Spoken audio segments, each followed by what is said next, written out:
So hi everybody, this is David with Buntastic Gardens.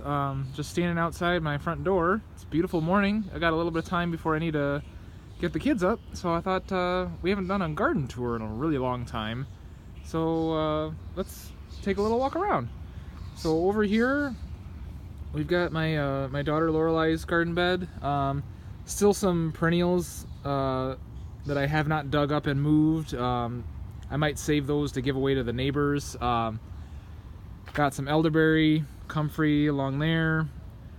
We've got the new addition to the raspberry trellis. You can just kind of make out the fencing here, so it comes out like this, filling in nicely. You might be able to see the blooms from here. We'll go up there a little closer. So there's a good shot of a flower. So they're on track. And then here is the original raspberry patch that's been there for a while. And then some of the perennials that were in the front I moved over here. And over here we've got our first planting of green beans. Some dead spots that I've reseeded, some munching here and there. I don't know if it's slugs or bunnies or what, but Provider's got a nice stand. This bed here is Jade, which is a variety I'm trialing. Not impressed with how it's going so far. I'm giving it another chance in some other beds as a second planting. Then we've got some zucchini here. One's up. Nothing came up in that hill, so I replanted that. I've been liking peas on this front trellis here. So we've got peas, and then behind them, peppers. And then over here, they've been really slow to germinate this year, and they are getting some munched on, but you see right there, there's a cucumber. But then there's another one that's up now. So I've had to reseed these, but now they're finally warm enough to wake up. Next year I may go back to germinating them indoors, get them a little faster, because we love cucumbers. We can't get enough of them. These peas here are really happy climbing up this trellis, doing standard sugar snaps this year, so I believe they will actually climb up to the top of this trellis. This one's either, some of it's 5, some of it's 6. So in the past years I've used a shorter variety. So it'll be interesting to see how that goes. And here we've got a little potato box. I need to build a second box still, so I've got some more lumber over there that I still need to add risers to this. Then we've got more peas straight all the way down. Where the peas aren't too far out, I might sneak some green beans in the front, and then I'm definitely going to do another. That's going to be the third planting of green beans. There's going to be some in the back there, and then once the tulips die back, I'll put some there. Then another potato box. This is Isaac's garden bed. Then more potatoes, and potatoes all along there. You see some of those have their second boxes. So I'm going to build enough boxes for everything to have 2, and then 3 boxes to go to a third level, just to experiment and see if that's worth it, or whether 2 is enough. Some people I've talked to say 2 is all you really want. Some people say it might be worth doing 3. We'll see.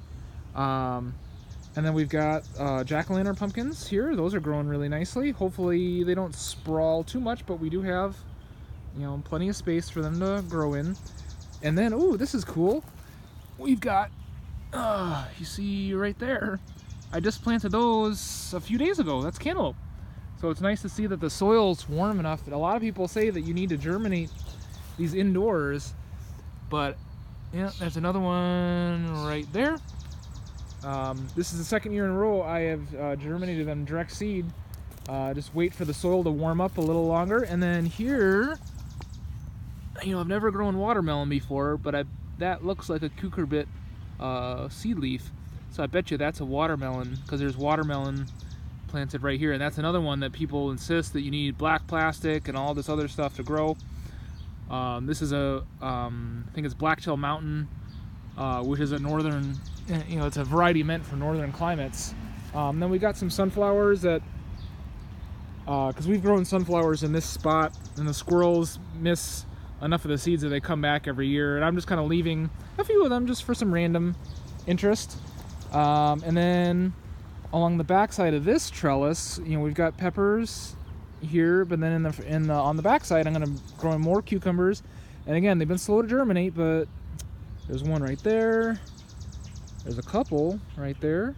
I don't think, yeah, and then, ooh, and this one, this is I think one of the first ones that sprouted. It's already putting out its first true leaf.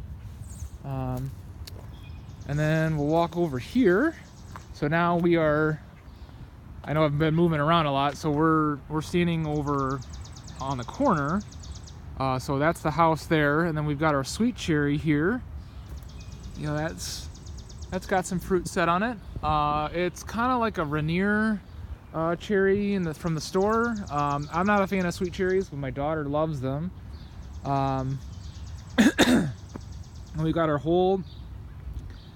huge garlic planting here. It's 4x8 beds, so more than we need.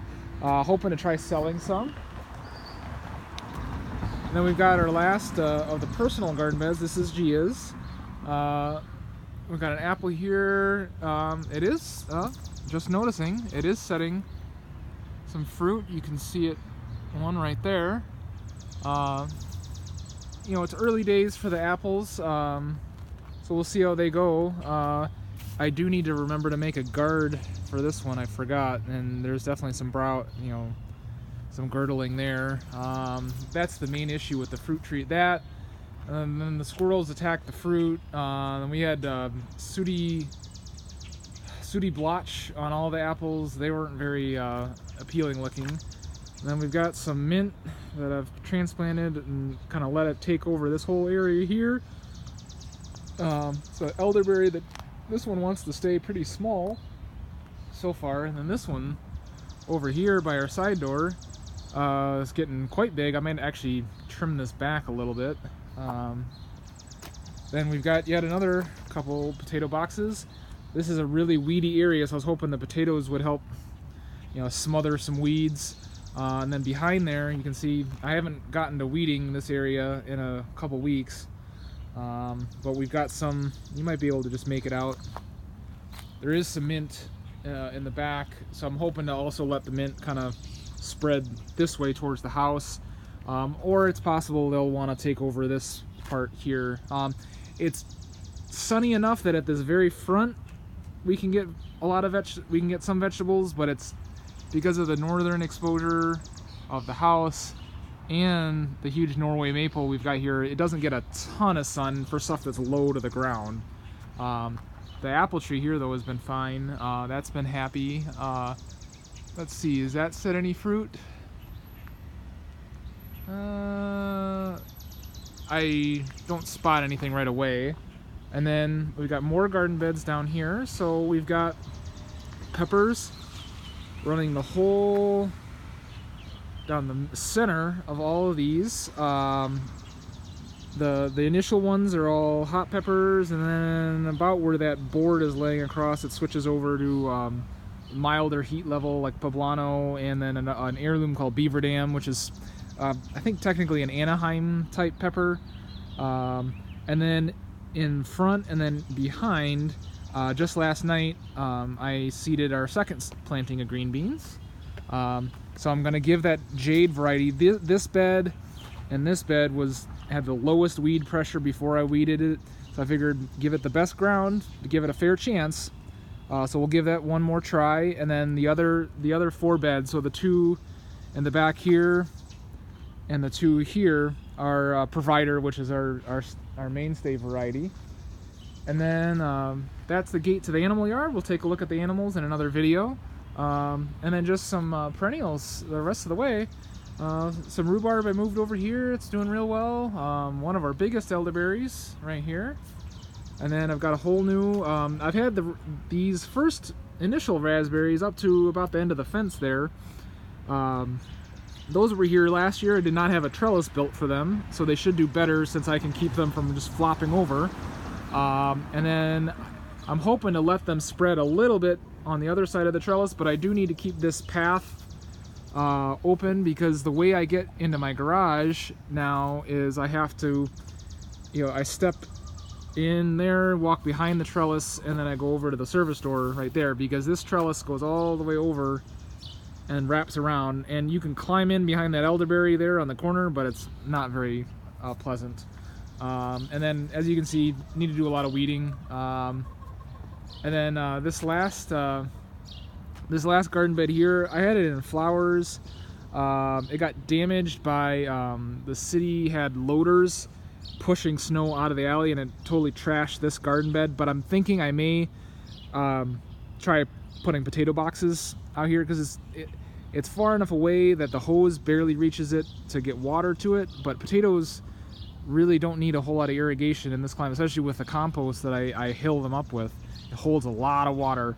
So I'm thinking that might do well there to turn that. Right now I'm just mowing it this year, but and then I shared a picture of this, but you can make out all those bright green cherries. So we got this tree is just loaded with cherries. This is a sour cherry. This is by far the most fruit it's ever had on it, so hopefully we get at least some of it. Birds and the squirrels will probably beat us to most of it, but it's nice to see that bearing so much fruit, because that's the very first tree that we planted here. And then just a couple more elderberries here. So hope you guys enjoyed that. It's been a busy year trying to work between school and getting gardening done, but so far, yeah, I'm pretty optimistic about how the season's gonna go. And if you have any questions or comments, just feel free to leave them. Thanks. Bye.